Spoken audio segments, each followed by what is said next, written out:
నేను లేను కదా. నువ్వు ఒక్కదానివే ఉన్నావా? నువ్వు ఒక్కడివే ఉన్నావా?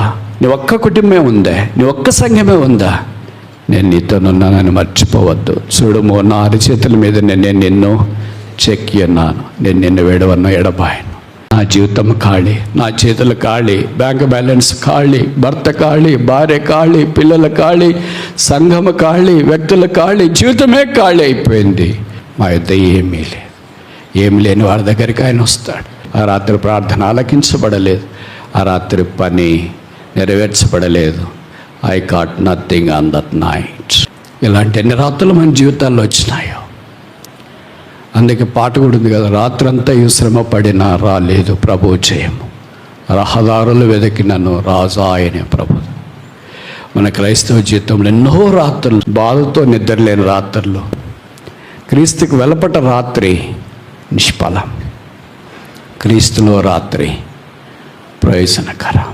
మన జ్ఞానం అంటే ఎప్పుడు గుర్తొస్తుంది అంటే కరెక్ట్ ఇప్పుడు గుర్తొస్తుంది, ఫిబ్రవరి మార్చ్లో. ఎందుకంటే మన పిల్లలు ఇంటర్మీడియట్ 10th క్లాస్ ఎగ్జామ్స్ అన్నీ రాస్తుంటారు కదా, ఎక్కడ లేని రెఫరెన్సులు గుర్తొస్తాయి. ప్రభా కొలసిలోనే ఇలాగన్నావు కదా, బుద్ధి జ్ఞానంలో సర్వసంపదలు గుప్తంలో అయినా మా వాడి జ్ఞానమే.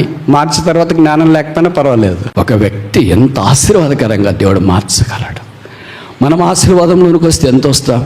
మనం మిగిలి పెడితే ఎంత మిగిలి పెడతాం? కొడుకో కూతురుకో ఇల్లు, ప్లాటో, వాకిలో, బండో, అదే ఇదే కొనిస్తాం.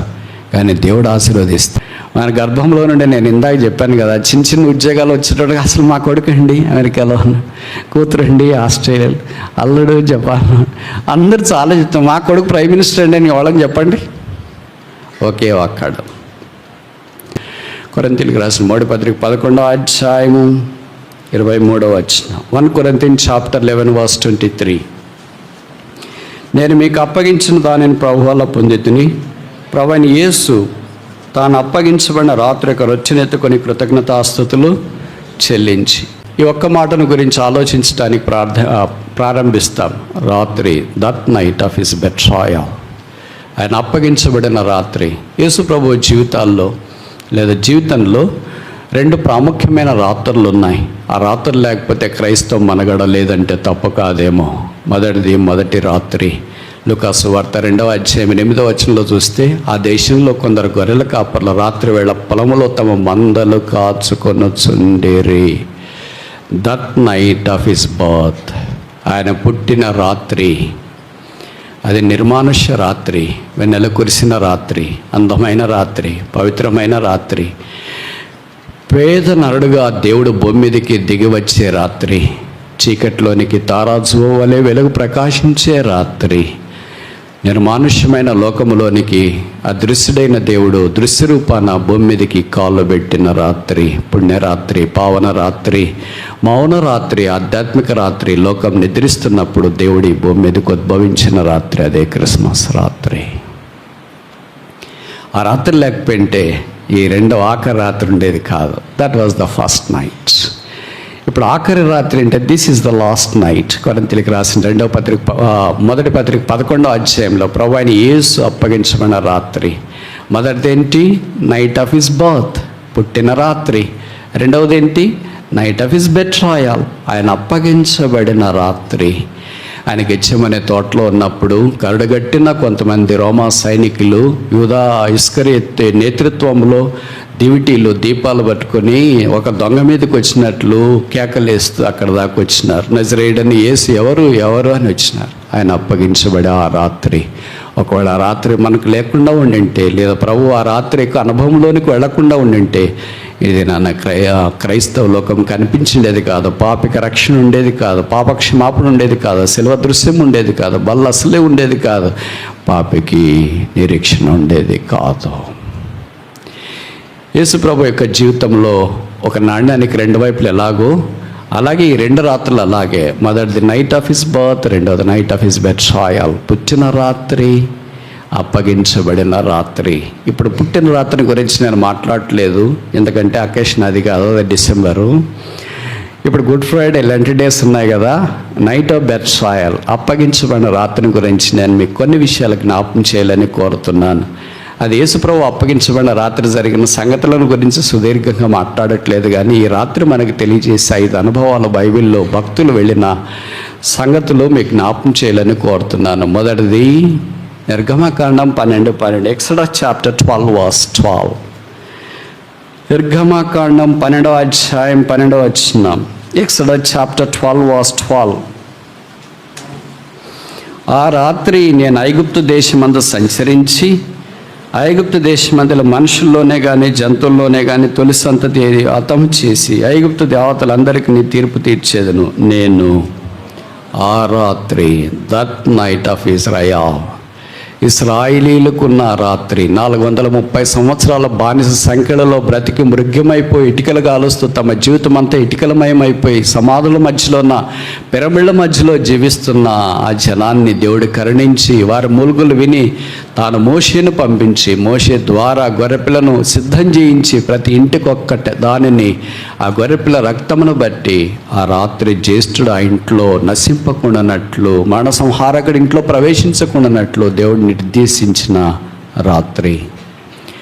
ఒకవేళ ఆ రాత్రి గొర్రెపిల్ల రక్తం వారి గుమ్మములకు అడ్డకంబెలకి నిలువకంబెలకి లేకపోతే మరణ సంహారకుడు ప్రవేశించి ఆ ఇంట్లో ఉన్న జ్యేష్ఠ కుమార్ని హతం చేసిండేవాళ్ళు. అలా హతం చేసింటే యూదా గోత్రంలో వ్యక్తిని హతం చేస్తే యూదా గోత్రంలో నుండి బయటకు వచ్చే ఓబేద్ ఎక్కడ, ఓబేదులో నుండి మనష్షే ఎక్కడ, మనష్షేలో నుండి మన్నించండి యెషై ఎక్కడ, యెషైలో నుండి దావీదు ఎక్కడ, దావీదులో నుండి దావీదు కుమారుడైన యేసుక్రీస్తు ఎక్కడ, యేసుక్రీస్తు ప్రభువే భూమి మీదకి మానవాకారాన్ని రాకపోతే మన స్థితి ఎక్కడ? దైవమా, నీ దయాపూర్వకమైన సంకల్పము కొరకే జోహార్లు.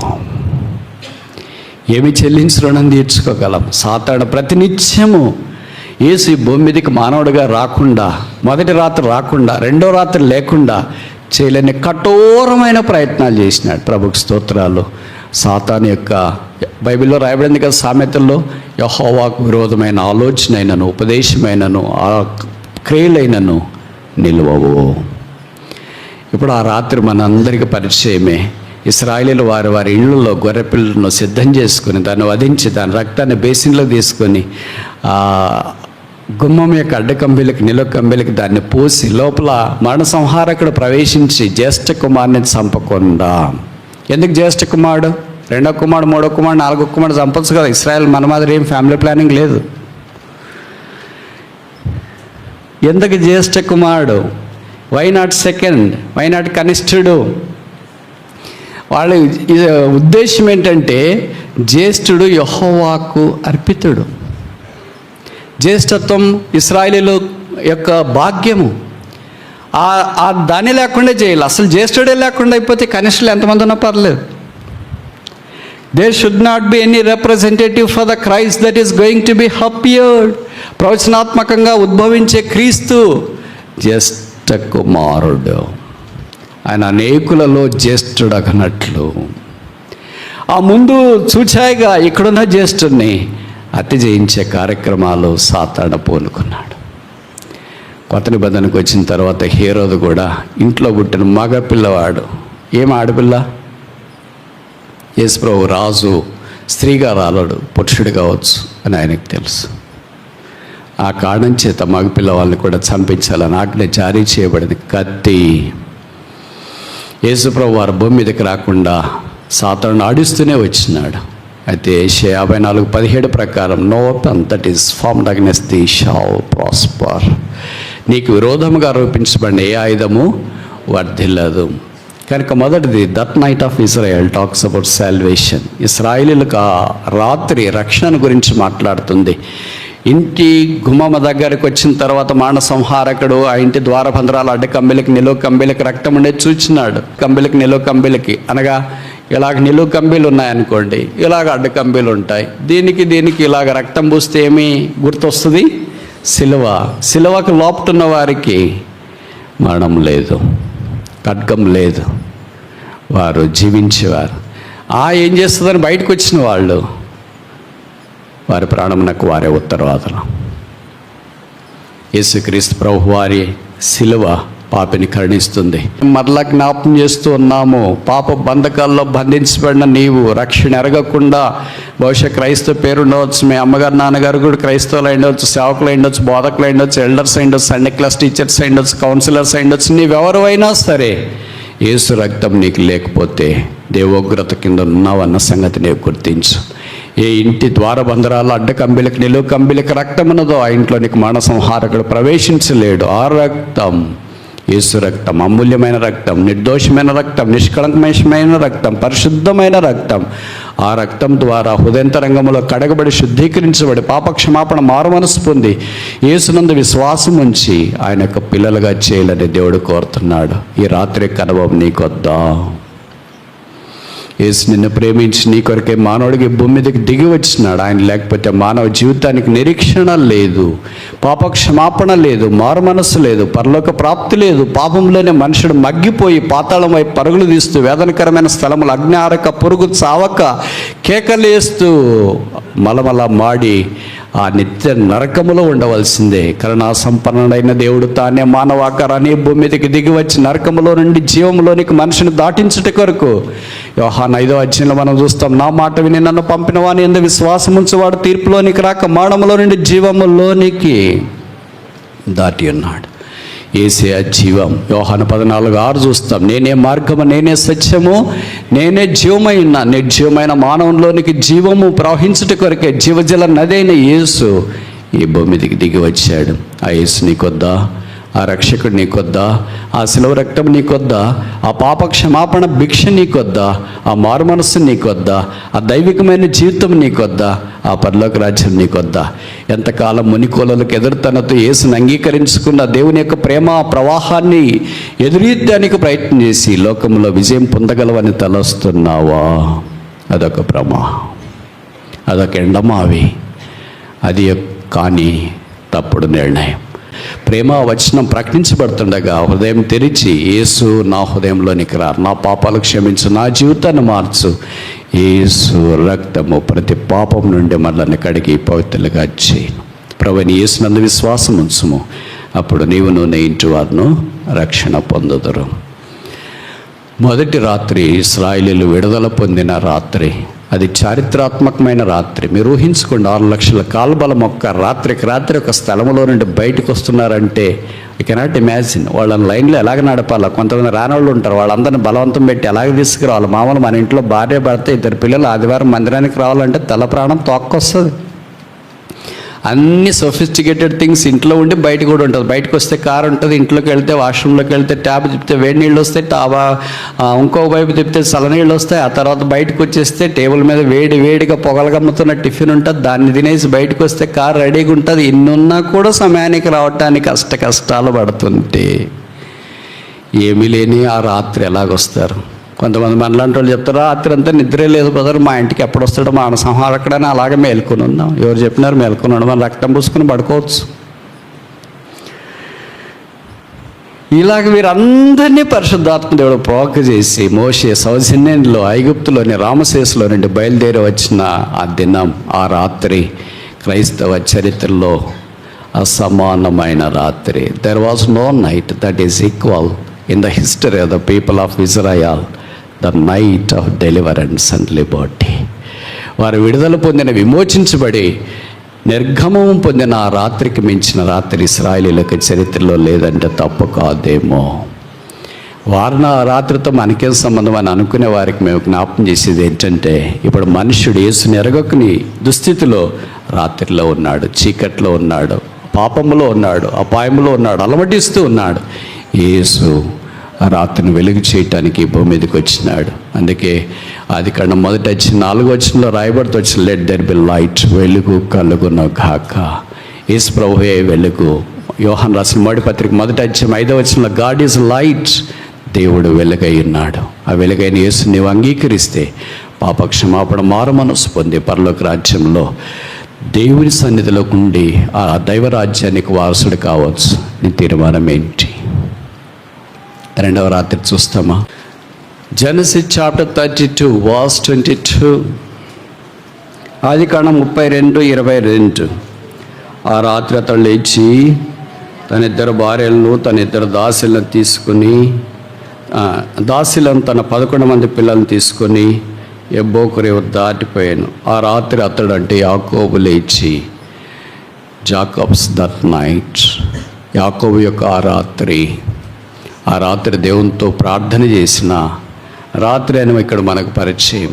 ఆ తర్వాత ఆ స్థలానికి పెనియేలు అని పేరు పెట్టబడింది అని మనం ఎరుగుదాం. దేవునితో పోరాడవాడు, wrestler with God, wrestling with God. దేవుడితో రాత్రి పోరాడినాడు. ఆల్ నైట్ ప్రేయర్ మొట్టమొదటి ఎవరు చేసినారు తెలుసుగా? యాకోబే. మామూలుగా మనకు ఆల్ నైట్ ప్రేయర్ చేస్తున్నప్పుడు అందరినీ నిద్రపోకుండా ఉంచడానికి లీడ్ చేసేవారికి ఒక సవాలుతో ఉంటుంది. అందుకని పూటికి లేపి నిలువబెట్టి పాటలు పాడిస్తుంటారు ప్రజలతో. అలాగే ఆ సందర్భాల్లో మధ్యలో టీ సర్వ్ చేస్తారు. కొన్నిసార్లు కొంతమంది బైబిల్ చదువుతారు, కొంతమంది పాటలు పాడతారు. ఇలాగ చేస్తే నిద్రపోయేవాళ్ళు నిద్రపోతూనే ఉంటారు తెల్లవారిసాక. ఒకే ఒక్కడు ఎబ్బోకు రేవు దగ్గర ఆ రాత్రి దేవునితో పెనగలాడుతూ వచ్చినాడు. పాటలు పాడేవాళ్ళు ఎవరు? లేచి ముందుకు రండి అని నిలువబెట్టేవాళ్ళు ఎవరు? టీ ఇచ్చేవాళ్ళు ఎవరు? కాఫీ ఇచ్చేవాళ్ళు ఎవరు? పట్టించుకునే వాళ్ళు ఎవరు? ఒకే ఒక్కడితో ఆ రాత్రి యాకోబు పెనగలాడాడు. That night of Jacob. ఆయన పూర్తిగా మార్చివేసింది. యాకోబు నుండి ఇశ్రాయేల్ అయ్యాడు. పెనియేలు యొక్క అనుభవంలో దేవునితో పోరాడేవాడుగా మార్చబడ్డాడు. ప్రార్థన తన యొక్క జీవితాన్ని మార్చివేసింది. నేను యాకోబుని గురించి ఇప్పుడు పూర్తిగా చెప్పలేను, వల్ల పడదు, సమయం చాలదు.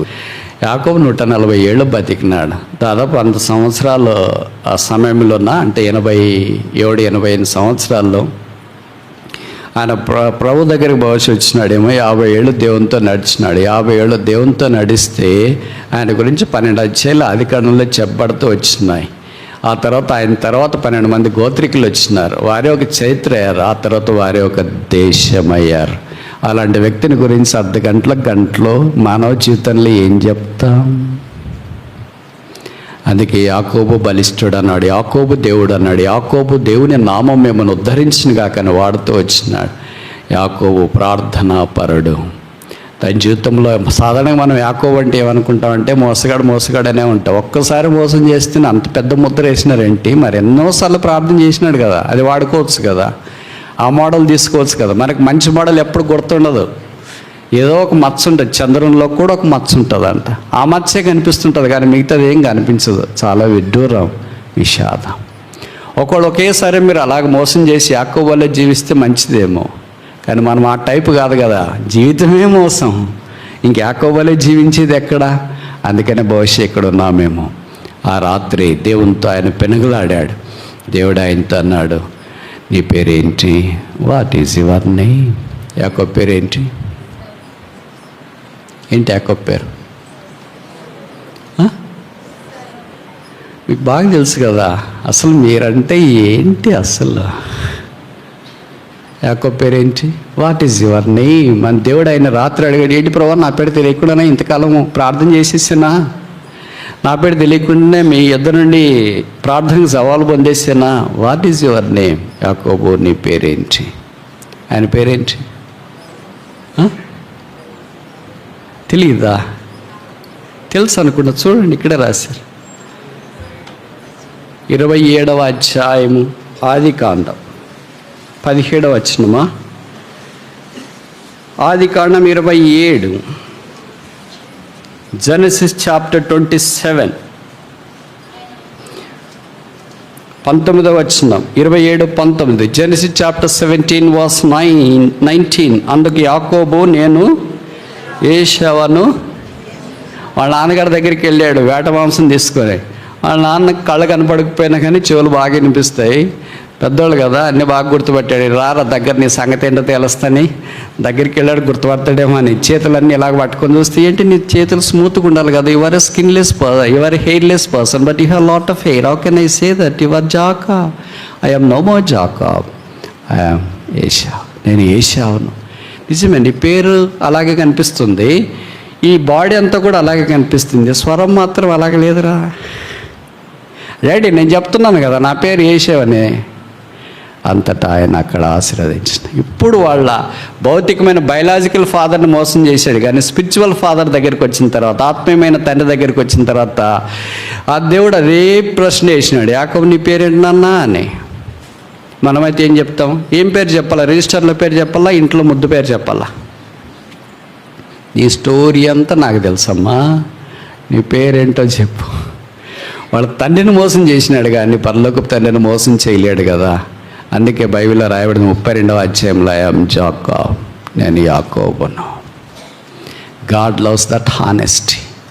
దేవుడికి యథార్థత అంటే పచ్చి ప్రాణం ఇష్టం, ఎందుకంటే ఆయన యథార్థవంతుడు. మనకు అబద్ధం అంటే పచ్చి ఇష్టం, పడిసొస్తాం, ఎందుకంటే మన నైజం అలాంటిది. దేవుడికి అంత యథార్థంగా ఒప్పుకున్నప్పుడు నేను యాకోబును, దేవుడు చెమ్మగిల్లిపోయాడేమో, అందుకనే అక్కడ అతనిని ఆశీర్వదించు. ఎలాగ ఆశీర్వదించినాడంటే బైబిల్లో రాయబడింది, kings shall come out of your loins. రాజు కాదు, బహువచనము, రాజులు నీలో నుండి వస్తారు. మన కడపలో నుండి ఒక కొడుకు కూతురు పుట్టి గెజిటెడ్ ఆఫీసర్లు అయితేనే, ఓ ప్రభువా ఎంత చేసినావు నాయన, గెజిటెడ్ ఆఫీసర్లు అయితేనే ఇంతుంటే ఇంకా రాజులు వస్తే అసలు దొరకతాం ఆ దేవుడికి. అందుకని కరెక్టే పెట్టేశాడు అనుకుంటా మనల్ని, ఎక్కడ ఉండాలో అక్కడే ఉండి, ఇక్కడ ఉంటేనే సెట్ అవుతావు నువ్వు అని. యాకోబు అన్నాడు, Kings not king, king shall come out of your Lions. నీ గర్భంలో నుండి, నీ నడములో నుండి రాజులు వస్తారు. అందుకే ఆయన గర్భంలో నుండి రాజులు వచ్చినారు. రాజు గోత్రమైన యూదా గోత్రాన్ని ఇచ్చినాడు. యూదా గోత్రంలో నుండి రాజుల యొక్క శీర్షిక మనం చూస్తే ఆశ్చర్యం కలుగుతుంది. దైవమా, ఇది ఏమే ప్రేమ! ఒక పాపిని పట్టుకొని రాత్రి ప్రార్థనలో నిలువబెట్టి ఆ పాపి నీ దగ్గరకు వచ్చి, నీ పేరేంటంటే, నా పేరు మోసగాడు. దేవుడు చలించిపోయాడు. నీ యథార్థత నాకు నచ్చింది, భక్త నీకేమి ఇష్టమో కోరుకో. అప్పుడు యాకోబు అన్నాడు, I will not let thee go until thou blesses me. నువ్వు నన్ను ఆశీర్వదిస్తే కానీ నేను నిన్ను పోనీను. అప్పటికేమో ఆయన తక్కువ ఆశీర్వదించబడినాడా? మీకు తెలుసో తెలియదు, ఈయనకి 2 అంతల ఆశీర్వాదం ఉంది. మీ అబ్రహాంకి ఒక అంతే, ఇస్సాకు ఒక అంతే. ఈయనకి 2 అంతలు ఎలాగొచ్చిందంటే మన టైపు, మామతో 2 వచ్చింది, నాన్నగారితో 2 వచ్చింది. Dual blessings. కొంతమంది అలాంటి వాళ్ళు ఇక్కడ కూర్చొని ఉంటారు, వాళ్ళు నాయన వాళ్ళు ఇస్తుంటారు, వాళ్ళు మామ వాళ్ళు ఇస్తుంటారు, అందరు తీసుకుని పెట్టుకుంటే మాకు ఏం లేదు. అబ్రహాంకేమో దేవుడిచ్చింది ఒకటే, ఇస్సాకేమో అబ్రహాం యొక్క ఆస్తి వచ్చింది. యాకోబు దగ్గరికి వచ్చేటప్పటికి అలా కాదు, ఇస్సాకు ఆస్తి ఆయనకే వచ్చింది. అలాగే వాళ్ళ మామ దగ్గరికి వెళ్ళాడు కదా, మామగారు యూజువల్గా అల్లనికి ఎక్కువ ఇస్తాడు కదా కొడుకు కంటే, అది వచ్చింది. ఈ 2 ఆస్తులు పెట్టుకున్నాడు, ఒక్క గుంపుగా వెళ్ళాడు. 32వ అధ్యాయం ఆదికాండంలో చెప్తాడు కదా, నేను ఒంటరిగా యోర్దాను దాటితిని కర్ర చేత పట్టుకొని, ఇప్పుడు నేను 2 గుంపులు అయితేనే. అలాంటి ఆశీర్వాదంలోనికి వచ్చిన వ్యక్తికి ఇంకేం ఆశీర్వాదం కావాలా? ఇది సరిపోదు, భౌతికమైన ఆశీర్వాదం సరిపోదు, నాకు ఆత్మీయమైన ఆశీర్వాదం కావాలి. అందుకే దేవుడు యాకోబును అచ్చట అతనిని యెహోవా ఆశీర్వదించను. ఆశీర్వాదం అంతా ఇంతే ప్రపంచమంతా వర్ధిల్లి వ్యాపించి విస్తరించింది. ఆ ఆశీర్వాదంలో నుండే, యూదా గోత్రంలో నుండే, దావీదు గర్భంలో నుండే లోకరక్షకుడని యేసు వచ్చినాడు. యేసు శిలువ ద్వారా మనందరికీ రక్షణ ఆశీర్వాదం వచ్చింది. దీన్ని శ్రేయస్కరమైన ఆశీర్వాదం అనే కీర్తనలో వాడబడుతూ వచ్చినాయి. What an amazing blessing a single person can bring fourth to this world. ఒక సామాన్యమైన వ్యక్తి ప్రపంచానికి ఎంత ఆశీర్వాదం తీసుకొని రాగలడో యాకోబు జీవితం ఒక ఉదాహరణ. ఇంకెంత ఆశీర్వాదం అంటే, ఆయన కడుపులో నుండి ప్రధానమంత్రి కూడా వచ్చినాడు. మన గర్భంలో నుండి, నేను ఇందాక చెప్పాను కదా, చిన్న ఉద్యోగాలు వచ్చేటప్పుడు అసలు మా కొడుకు అండి అమెరికాలో, కూతురు అండి ఆస్ట్రేలియాలో, అల్లుడు జపాన్, అందరూ చాలా చెప్తాం. మా కొడుకు ప్రైమ్ మినిస్టర్ అండి అని వాళ్ళని చెప్పండి. ఒకే ఒక్కడు యాకోబు దగ్గరికి వెళ్ళి అడిగామనుకున్నా, యోసేపు ఏం చేసి వాడు చచ్చిపోయాడు అనుకున్నా, కానీ దేవుడు ఐగుప్తులో ప్రధానమంత్రిగా నియమించాడు. ఎన్నేళ్ళు ప్రధానమంత్రి తెలిసిన ఆయనకి తెలంగాణ గవర్నమెంట్ కాదు, 61 years కాదు, 61 సంవత్సరం. ఆంధ్ర గవర్నమెంట్ 63, రిటైర్డ్ అయిపోకపోతే వాళ్ళు వచ్చి పంపిస్తారు, సన్మానం చేసి ఆలోగప్పి పొలదండేసి. అలాంటిది కాదు ఆయనకి. 110 ఏళ్ళు అంటే 30 ఏళ్ళకి ప్రధానమంత్రి అయ్యాడు. దాదాపు 80 సంవత్సరాలు, 80 years సర్వీస్. అద్దాలు పెట్టుకోలేదేమో, తర్వాత ఏంటి హాస్పిటల్కి పోలేదేమో, ఈసీజీ లేదు, బీపీ లేదు, షుగర్ లేదు, ఏం లేకుండా ప్రభు కొరకు పెంచుతాడు. అందుకే వాళ్ళ నాన్న యాకోబు చనిపోయిన తర్వాత వాళ్ళు భయపడినారు. మా నాన్నని బట్టి ఇప్పటిదాకా యోసేపు మమ్మల్ని ఏం చేయలేదేమో, ఇప్పుడు మా నాన్న చనిపోయినాడు, వాడు ప్రతీకారం తీర్చుకుంటాడేమో అని అనుకుంటే యోసేపు అన్నాడు, భయపడవద్దు, నేను దేవుని స్థానంలో ఉన్నాను, నేను దేవునికి భయపడవాడను, నేను మిమ్మను మీ పిల్లలను పోషించదను. ఒక వ్యక్తి ఎంత ఆశీర్వాదకరంగా దేవుడు మార్చగలడు. మనం ఆశీర్వాదంలోనికి వస్తే ఎంత వస్తాం? మనం మిగిలి పెడితే ఎంత మిగిలి పెడతాం? కొడుకో కూతురుకో ఇల్లు ప్లాటో వాకిలో బండో అదే ఇదే కొనిస్తాం. కానీ దేవుడు ఆశీర్వదిస్తే, అందుకే నేను ఎప్పుడు చెప్తుంటా కదా, we're not local people, we're global. ఇప్పుడు యాకోబు లోకలా గ్లోబలా? మనకు ఆయన పేరు పెట్టుకోవద్దని ఎవరైనా అనుకోగలమా? దేవుడు ఒక విశ్వాసిని అంత అచంచలంగా ఆశీర్వదిస్తాడు. ప్రభువా, నేను ఎంత పడిపోయాను, నువ్వు నన్ను ఆ పిలుపుతో పిలిచినావు. The God of Jacob is still alive. యాకోబు దేవుడు ఇప్పటికీ ఉన్నాడు, కానీ ఆ పిలుపు యొక్క అనుభవంలోనికి మనం రాలేకపోయాము. ఆ రాత్రి ఇశ్రాయేలీల రాత్రి రక్షణ, సాల్వేషన్. యాకోబు రాత్రి సప్లికేషన్, ప్రార్థన. మూడోది చూస్తామా? సమూయేలు 2వ గ్రంథం 7వ అధ్యాయం 4వ వచనం. 2 Samuel chapter 7 verse 4. 2 సమూయేలు 7:4. అయితే ఆ రాత్రి యెహోవా వాక్కు నాతానుకు ప్రత్యక్షమై సెలవిచ్చినదేమనగా, నీవు పోయి నా సేవకుడకు దావీదుతో ఇట్లా నమ్ము. నాతాను రాత్రి, that night of Nathan. Nathan అంటే ప్రవక్తని వాక్యంలో మనకు పరిచయం. నాతాను అంటే అర్థం గిఫ్ట్ ఆఫ్ గాడ్, దేవుని వరం. ఎవరైనా దంపతులకు కొడుకు పుడితే ఈ పేరు కూడా మీరు పెట్టుకోవటానికి ప్రార్థనాపూర్వకంగా కన్సిడర్ చేయొచ్చు. నాతాను ఎంత ప్రవక్త అంటే, దావీదు లాంటి దేవుని హృదయానుసార దగ్గరకు కూడా దేవుడు వెళ్ళమంటే వెళ్ళాడు. మామూలుగా ఎవరు అంత ధైర్యం చేయరు. ప్రభువా, దావీదు అంటే మీకు హృదయానుసారం, నేను పోయి ఏం చెప్పాలా అని. లేదు, నువ్వు వెళ్ళు, చెప్పు. ఏం చెప్పమంటావు? దావీదుకి నాతానికి ఎన్నిసార్లు సంభాషణ జరిగింది తెలుసు కదా. ఇప్పుడు సమయార్థబాటును బట్టి చెప్పలేకపోతున్నా, 3 సార్లు సంభాషణ జరిగింది. మందిరం నిర్మించాలనుకున్నప్పుడు దావీదు అనుకున్నాడు, నిర్మించాలా వద్దా అని ఆలోచిస్తూ ఉంటే అప్పుడు నాతాను చెప్పినాడు, దేవుడు నాతానుతో అన్నాడు, నువ్వు వెళ్ళి నిర్మించమను అని. అప్పుడు నాతాను దావీదు దగ్గరికి వచ్చి చెప్పినాడు, అరణ్యంలో నేను ఇంతకాలం గుడారంలో ఉంటేనే, మీరు ఇప్పుడు సొలమ వేసిన ఇళ్లలో నివసిస్తున్నారు. అప్పుడు దావీదుకి ప్రేరణ కలిగి ఆ మందసాన్ని బయటికి తీసుకురావడానికి ప్రయత్నం చేసిన. రెండవసారి మనందరికి బాగా పరిచయం కదా, దేవుడు మాట్లాడుతూ వచ్చినాడు. తర్వాత పొరపాటు చేసిన దాన్ని బట్టి నాతాను వచ్చి ఆయనకి ఒక చిన్న పిట్ట కథ చెప్పినాడు. కథ చెప్పిన వెంటనే దావీదుకి అరగెన్స్తో ఒక రాజు అయిన తర్వాత కొద్దిగా పవర్ ఉంటుంది కదా, ఆ మనుష్యుడు ఇలాంటి నేరం చేసేవాడు ఉన్నాడా?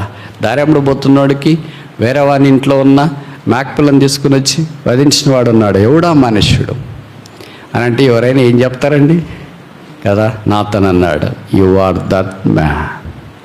ఆ మనుష్యుడు నువ్వే, ఆ రాజు నువ్వే కాదు, ఆ మదర గాయకుడు నువ్వే కాదు, ఆ అభిషేకించబడినవాడు నువ్వే కాదు, ఆ యుద్ధశూరుడు నువ్వే కాదు, ఆ సితారా చమత్కారంగా వాయించేవాడు నువ్వు కాదు. పాపం చేసినప్పుడు ప్రతి వ్యక్తి మనుష్యుడిగా ఉంటాడు. పాపాన్ని జయించిన ప్రతి వ్యక్తి దేవునికి హృదయానుసారుడవుతాడు. మన సంగతి ఏంటి మరి?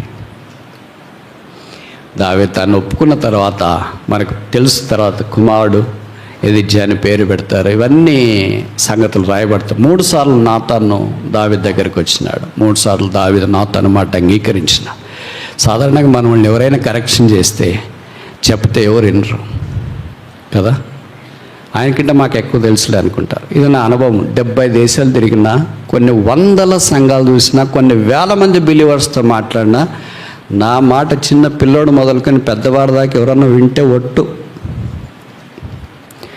నేను ఖచ్చితంగా చెప్పగలను, మీకంటే నాకు అనుభవం ఉంది, మీకంటే నాకు కొద్దిగా చదువు కూడా ఉంది, మీకంటే కొద్దిగా నాకు వాక్యం కూడా తెలుసు, కానీ పొరపాటును కూడా వినరు, చిన్నది కూడా వినరు. పెద్దది వద్దులే, ఈ చదువుకోండి, ఉద్యోగానికి పోండి, పలానా ప్రపోజల్ పెళ్లి చేసుకోండి, ఇలాంటి పెద్ద వద్దులే, చిన్నవి. నాతాను చెప్పిన మాట దావీదు విన్నాడు. దావీదుకి నాతాను అంటే ఎంత ఇష్టం అంటే, దావీదుకు పుట్టిన కొడుక్కి నాతాను అని పేరు పెట్టాడు. చూడండి, నేను చెప్పేది తప్ప అనుకుంటారేమో కదా మీరు. లూకా 3:31. ఎల్యాకీము మెలెయా మిన్నాకు, మన్నా మత్తితాకు, మత్తితా నాతానుకు, నాతాను దావీదుకు పుట్టెను. కనుక దావీదు కుమారులు ఒకళ్ళకి ఏం పేరు పెట్టారు? నాతాను అని పేరు పెట్టాడు. మనకి ఇష్టమైన వాళ్ళు పేరు సాధారణంగా పెట్టుకోవటానికి ఇష్టపడతాం మన పిల్లలకి. దావీదుకి నాతాను అంటే ఇష్టమా? మనకి ఎవరైనా కరెక్షన్ చేసేవాళ్ళు ఉంటే ఇష్టమా? ఇష్టం. ప్రైజ్లు ఆడని కూడా వాళ్ళకి చెప్పము. వాళ్ళకి అనిపిస్తే మాట్లాడతారు. తర్వాత వాళ్ళు యూట్యూబ్ పొరపాటున పాపప్ అయితే పొరపాటున కూడా వాక్యం వినడానికి ప్రయత్నం చేయమా? వాళ్ళే ముందులే మాకు చెప్పేంతటి వాళ్ళు లేరు. మాకు చెప్పిన అసలు నేనంటే ఏమనుకున్నాను, దేవుడి సంగతి తెలియదు. అలాగా దావీదు అనుకోలేదు. నేను మనుషుడిని, తన ప్రవక్తగా నా దగ్గరికి దేవుని చేత పంపించబడ్డాడు. దేవుని వాక్యం ప్రబలమై వ్యాపించడానికి దేవుడు ఇద్దరిని వాడుకున్నాడు. God needs both profit and a king. దేవుడికి ప్రవక్త కావాలా, రాజు కావాలా. కొత్త నిబంధనకు వచ్చిన తర్వాత రాజులు ప్రవక్తలుగా యేసుక్రీస్తు ప్రభువు ఈ భూమి మీదకి వచ్చినాడు. ఇదిగో యోనా కంటే గొప్పవాడు ఇక్కడ ఉన్నాడు. యోనా ప్రవక్త, యేసు ప్రవక్త. మోషే ప్రవక్త, ఇదిగో మోషే కంటే గొప్పవాడు ఇక్కడ ఉన్నాడు. తర్వాత రాజును గురించి సొలొమోను గురించి, సొలొమోను కంటే గొప్పవాడు ఇక్కడ ఉన్నాడు. ఏసియా ప్రవక్త, ఏసియా రాజు. యేసునందు విశ్వాసం ఉంచిన మనం కూడా రాజులైన యాజక సమూహముగా చేయబడి ఆయన కొరకు జీవించాలని కోరిక. ఈ డ్యూయల్ ఆఫీస్, ప్రవక్తగా రాజుగా దేవుని ఆరాధించుట, దేవుని వాక్యం ప్రకటించుట మన బాధ్యత ఏంటి? ఎంత తప్పిపోయాం, ఎంత పడిపోయాం. నాతను వల్లే, దావీదు వల్లే భవిష్యత్ దేవుని కొరకు జీవిస్తే ఎంత బాగుండు. అలాగే జీవించలేం కనుక ఇశ్రాయేలీయులు చెదిరిపోయారు, కట్టలేక తిరుగుతున్నారు, దేవుని భయం లేకుండా మారిపోయారు. ఇప్పుడు 3 రాత్రులు చూసిన. మొదటిది that night of Israel, salvation. ఇశ్రాయేలీయుల రాత్రి రక్షణ వచ్చింది. రెండో దట్ నైట్ ఆఫ్ యాకోబు రాత్రి ప్రార్థన ఆశీర్వాదం తెచ్చింది. మూడో దట్ నైట్ ఆఫ్ నాతానుకున్న ఆ రాత్రి టాక్స్ అబౌట్ ద స్క్రిప్చర్స్, వాక్యాన్ని మనకు జ్ఞాపకం చేస్తుంది. 4 చూస్తామా? 2 క్రానికల్స్, దినవృత్తాంతాల 2వ గ్రంథం, 1వ అధ్యాయం 7వ వచనం. దినవృత్తాంతాల 2వ గ్రంథం 1వ అధ్యాయం 7వ వచనం. ఆ రాత్రి యందు దేవుడు సొలొమోనుకు ప్రత్యక్షమై, దట్ నైట్ ఆఫ్ సాలమోన్, సొలొమోనుకు దేవుడు ప్రత్యక్షమైన రాత్రి, దట్ నైట్ ఆఫ్ శాంక్చురీ, పరిశుద్ధ స్థలం, దేవుని మందిరం. ఆ రాత్రి దేవుడు సొలొమోనుకు ప్రత్యక్షమై ఏం కావాలో నీకు కోరుకో అన్నాడు. బైబిల్ అంతట్లో దేవుడు 2 వ్యక్తులను మాత్రమే ఇలాగన్నాడు, ఏం కావాలో నీకు చెప్పు అని. మనకు దేవుడు ప్రత్యక్షమై ఈ మాట అన్నాడు అనుకో, ఏం కావాలో కోరుకో అని. ఏమంటాం మనం? చెప్పరేంటి? అనుభవం లేదు కనుక చెప్పట్లేదు. What do you need, what you want me to do for you. ఏం చేయాలో కోరుకో అంటే, ప్రభువా 1 కాదు 2 కాదు, చాలా ఉన్నాయి, అన్ని ఫైల్స్ ఉన్నాయి, పెన్ డ్రైవ్లో తెచ్చిస్తా, ఒక్కొక్కటి మెల్లగా సాల్వ్ చేసి. సొలొమోను అలాగ అనలేదు. నేను బాలుడను, ఈ గొర్రెల్లాంటి విస్తారమైన ప్రజలను పరిపాలించాలంటే నాకు జ్ఞానము అవసరం. I want wisdom.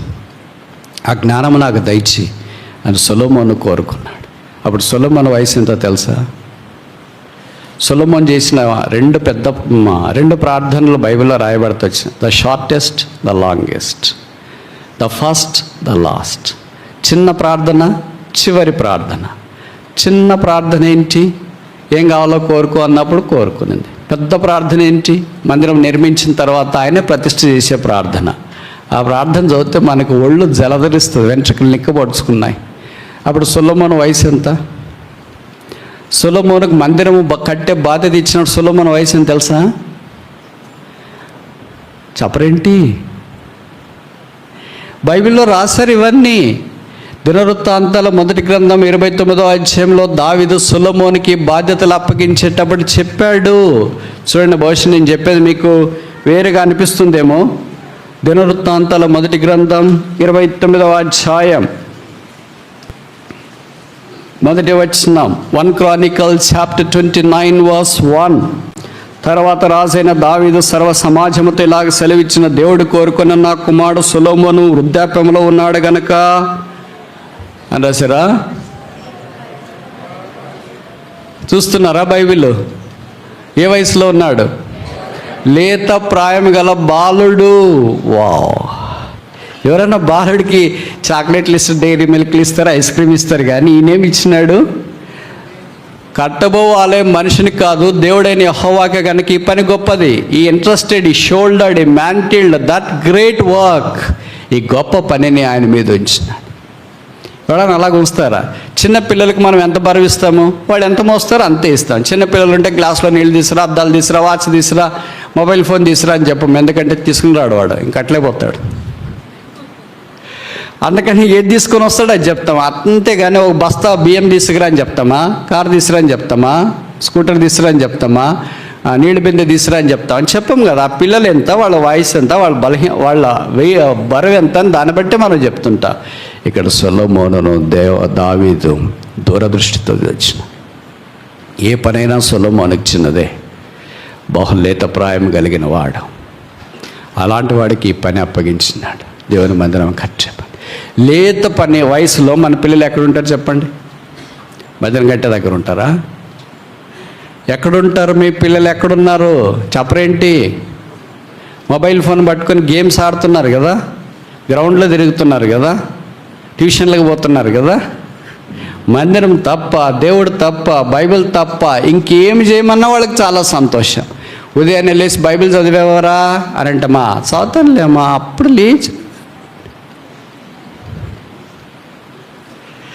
నువ్వు బైబిల్ చదవకపోతే, క్యాలెండర్ వాక్యం చదవకపోతే నీకు టిఫిన్ లేదమ్మా, ప్లీజ్ చదువుతాను ఈ పూటకు మాత్రమే, తర్వాత చదువుతామ్మా. మధ్యాహ్నం అంతా ఖాళీనే, సాయంకాలం అంతా ఖాళీనే. కొడుకు కూతురు చెప్పే మాటలకు తల్లిదండ్రులు మెల్ట్ అయిపోయి కరిగిపోయి వాళ్ళు సరేలే అని అనుకుంటారు. అందుకే ఈ సొలొమోను అలాంటోడు కాదు. బాల్య దినములందే, చిన్న వయసులోనే.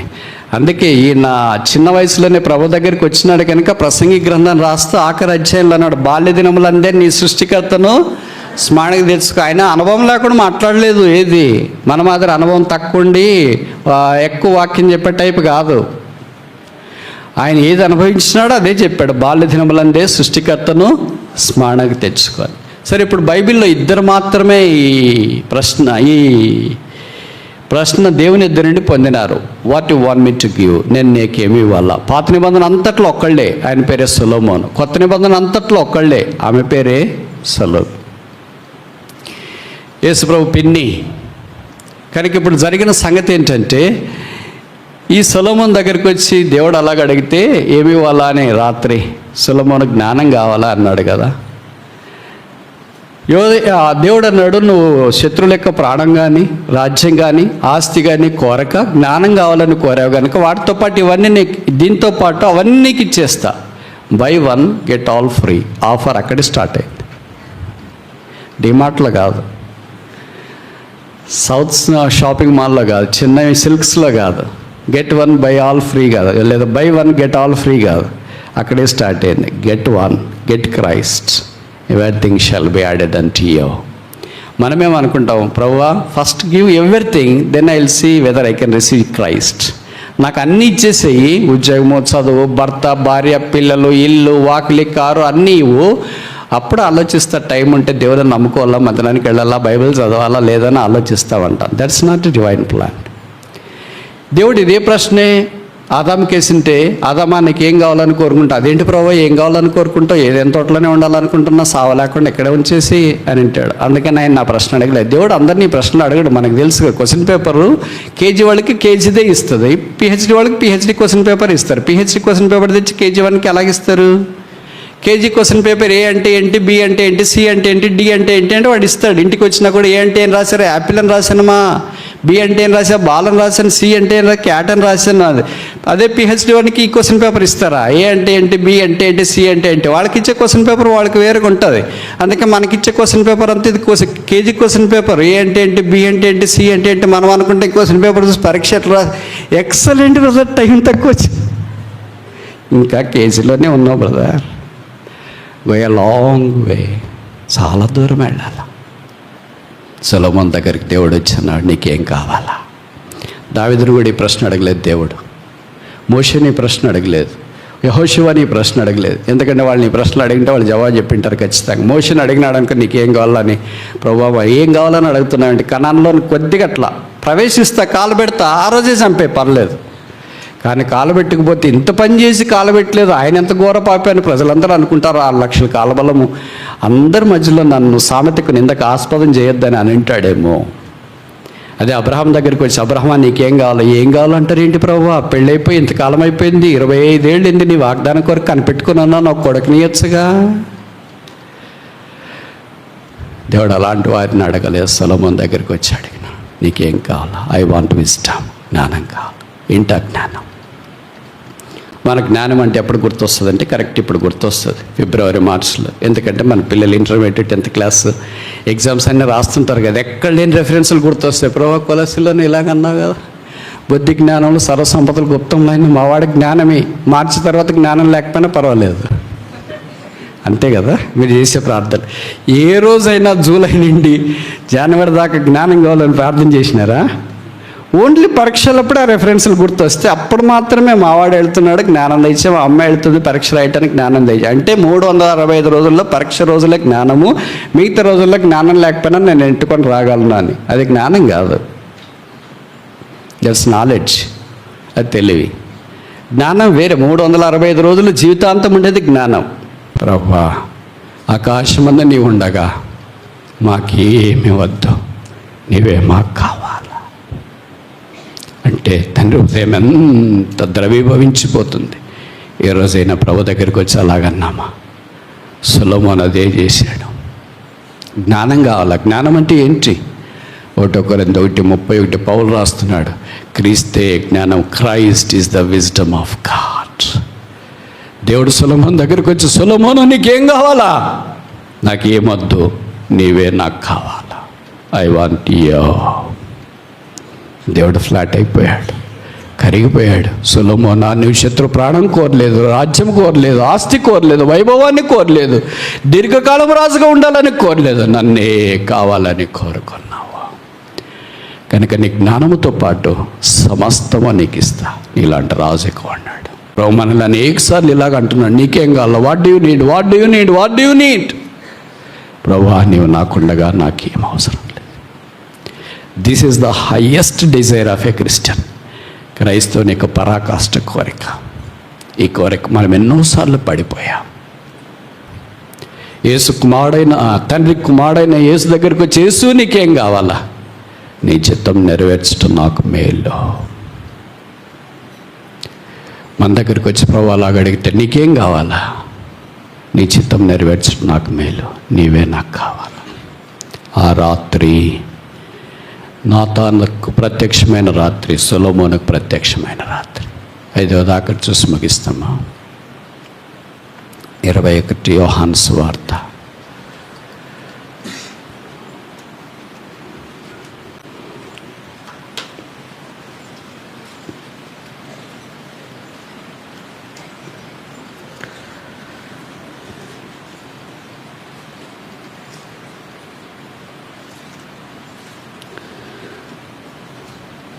మూడవ వచనం. John chapter 21:3. యోహాను 21:3. సీమోను పేతురు, నేను చేపల పట్టుబోదునని వారితో అనగా, వారు మేమును నీతో కూడా వచ్చేదమనరి. వారు వెళ్ళి ధోని ఎక్కిరి, కానీ ఆ రాత్రి ఏమీ పట్టలేదు. దట్ నైట్ ఆఫ్ ఎంప్టీనెస్, ఖాళీగా ఉన్న రాత్రి. కానీ ప్రభు ఆ రాత్రిని ఎలాగ చేసినాడో మీకు తెలుసు కదా. That night of supply. ఆ రాత్రి ఖాళీ హృదయాలను, ఖాళీ వలలను పెద్ద 153 చేపలతో నింపివేసినాడు. బైబిల్ రాయబడింది, వారు ఆ వల లాగలేకపోయారు. ఈ 5 రాత్రులు మన జ్ఞాపం చేసే ఆత్మీయమైన సంగతులు చాలా ఉన్నాయి. ప్రభువైన యేసు తను అప్పగించబడిన రాత్రి, దట్ నైట్ ఆఫ్ హిస్ బెట్రాయల్. ఈ 5 రకాల రాత్రుల్లో ఏ రాత్రి మనకుంది? రాత్రి ఉంటేనే పగలు వస్తుంది, రాత్రి రాకుండా పగలు రాదు. ఏ రాత్రి ఉంది? ఇశ్రాయేలు వలె రక్షణ రాత్రి ఉందా? తర్వాత రెండవది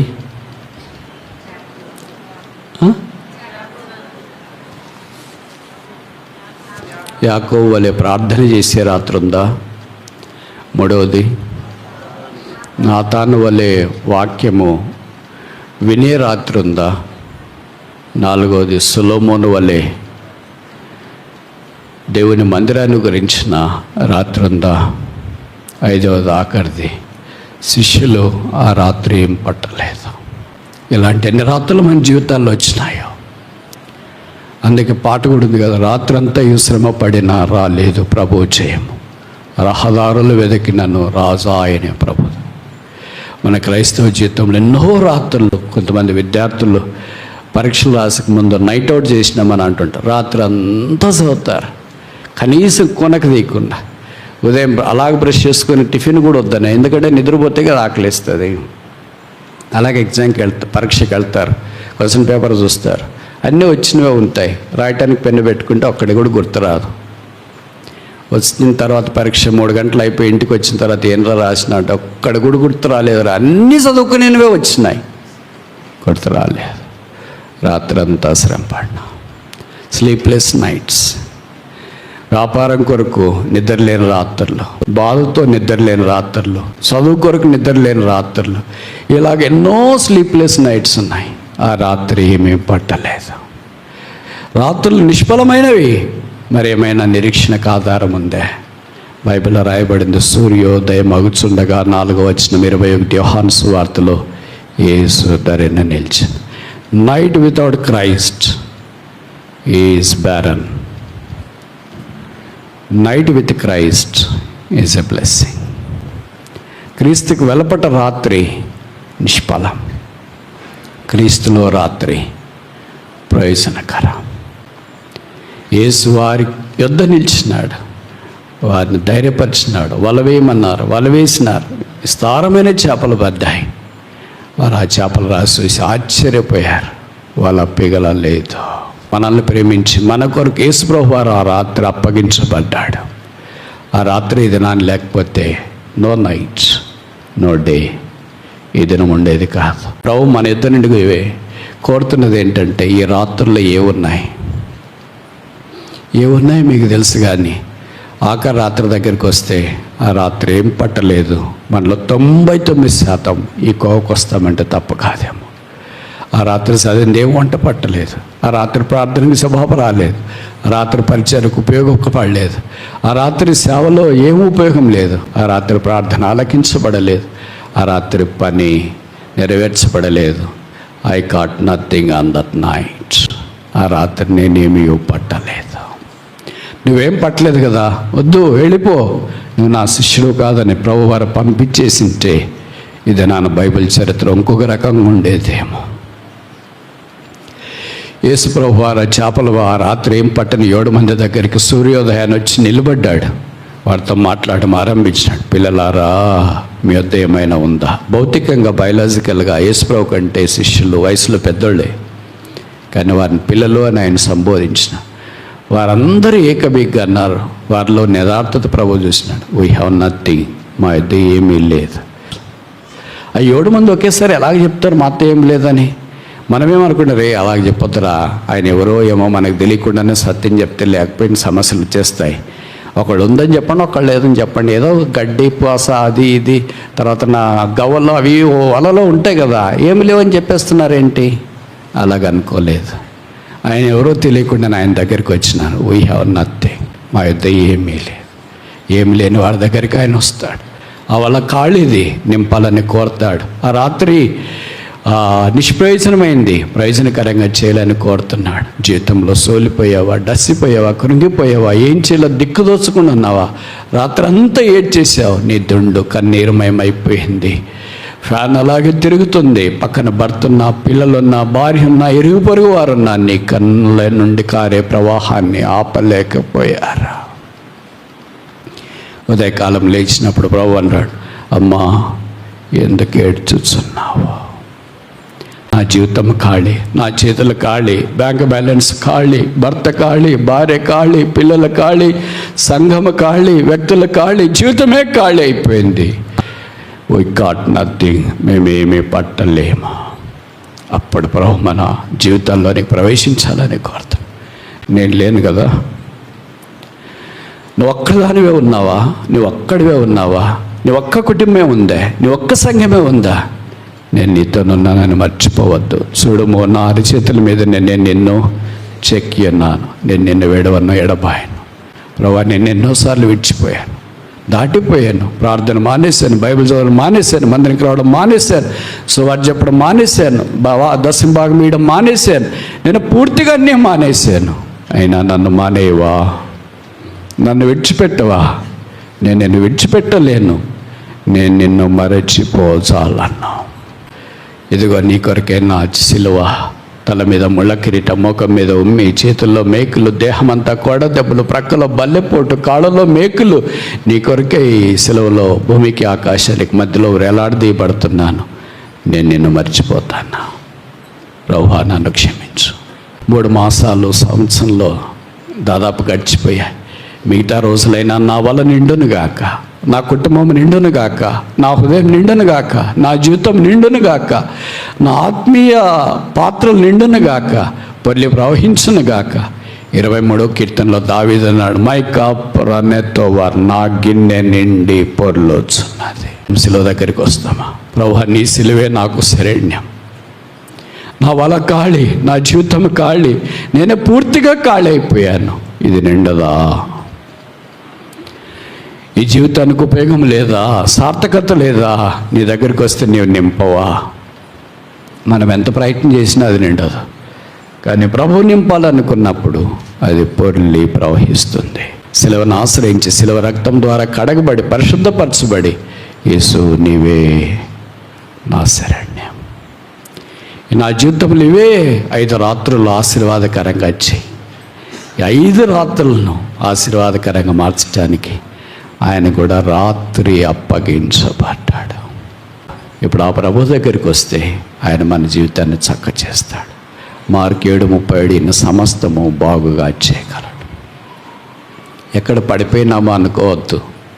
బాగుంటే కదా ఎక్కడైనా పడిపోవటానికి. అరికాలు మొదలుకొని నాణ్యత దాకా పతనమే, ఓటమే, కృంగుదలే, అవమానమే, నిరుత్సాహమే, శూన్యతే, ఖాళీనే, దేవునికి మహిమ లేని బ్రతుకు. ప్రభువా, నేను ఎక్కడికి అడగలను? అందుకే పౌలు అంటాడు రోమాపత్రికలో, అయ్యో నేనెంత దౌర్భాగ్యుడను. పౌలు 3వ ఆకాశానికి వెళ్ళిన వాడే దౌర్భాగ్యుడు అంటే భూమి మీద ఉండే మనమేమనాలా? 14 పత్రికలు రాసిన వాడే దౌర్భాగ్యుడు అంటే రాసిన పత్రికలు చదువుకోవటానికి బద్ధకమైన మన సంగతి ఏంటి? మధ్యధరా సముద్రం అంతా కలిగి తిరిగి 3 సువార్త దండయాత్రలు చేసిన వాడే దౌర్భాగ్యుడు అంటే మనమే మనల సువార్తకు పోని వాళ్ళు. క్రీస్తు కొరకే తను తాను అప్పగించుకోవటానికి ఇష్టపడి ప్రాణార్పణంగా చేయబడిన వాడే దౌర్భాగ్యుడు అంటే క్రీస్తును చూచి పారిపోయే మన సంగతి ఏంటి? తిరిగి సిలువ దగ్గర మనల్ని మనం అప్పగించుకొని మన వలలు, దోణెలు, ఇల్లు, హృదయము, వాకిలి, జీవితము నింపబడినట్లు ఆయన సహాయం కోరదాం. ప్రభువు మనకు అలాగూ కృప చూపించును కాక.